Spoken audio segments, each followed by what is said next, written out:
পাশে সালাউদ্দিন ভাই আছেন, যদি উনি কিছুটা এখান থেকে উদ্বুদ্ধ হন, চিন্তা করেন, স্বপ্ন দেখেন।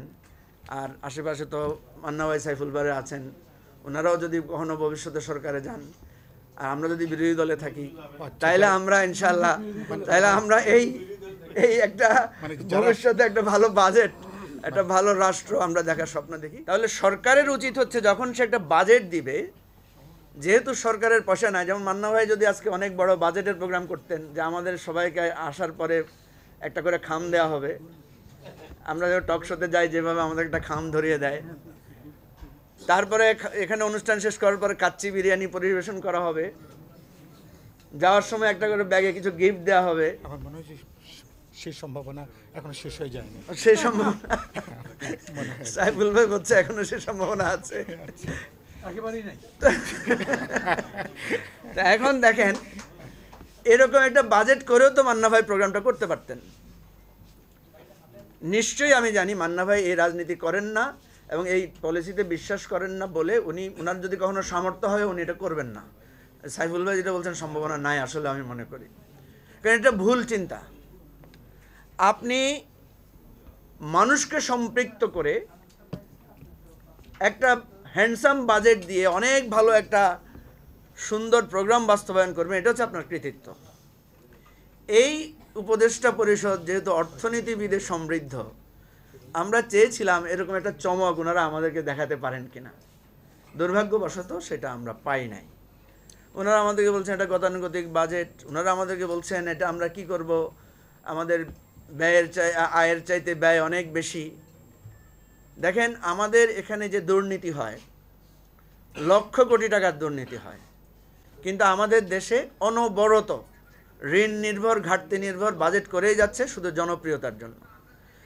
এবং সেই বাজেট যে কত খারাপ তার একটা উদাহরণ হচ্ছে এবারে সরকার 5টা মন্ত্রণালয় থেকে 46,000 কোটি টাকা শুধু সেখান থেকে তারা বাঁচিয়ে তারা আমাদের পুরো একটা জ্বালানি খাতের ঋণ পরিশোধ করেছে। শুনেছেন না আপনারা সবাই? বুঝতে পারেন 46,000 কোটি টাকা বিগত বাজেটে মাত্র 5টা মন্ত্রণালয় ছিল, যেটা এমনিতেই সরানো গেছে, এমনিতেই তুলে আনা গেছে। এবারে বাকি মন্ত্রণালয়গুলো হিসাব করলে আপনি বুঝেন কত লক্ষ কোটি টাকা এখান থেকে সাশ্রয় করা সম্ভব। অর্থাৎ এই টাকাগুলো রাখাই হয়েছিল চুরি করার জন্য।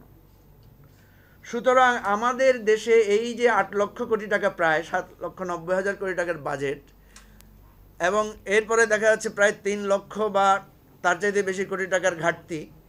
এই ঘাটতি পুরোটাই হচ্ছে দুর্নীতি, পাচার এবং অতিরিক্ত ব্যয়ের টাকা। অর্থাৎ আমাদের আয় দিয়ে ব্যয় আর আয় মিলিয়ে এই রাষ্ট্রটাকে পরিচালনা করা সম্ভব।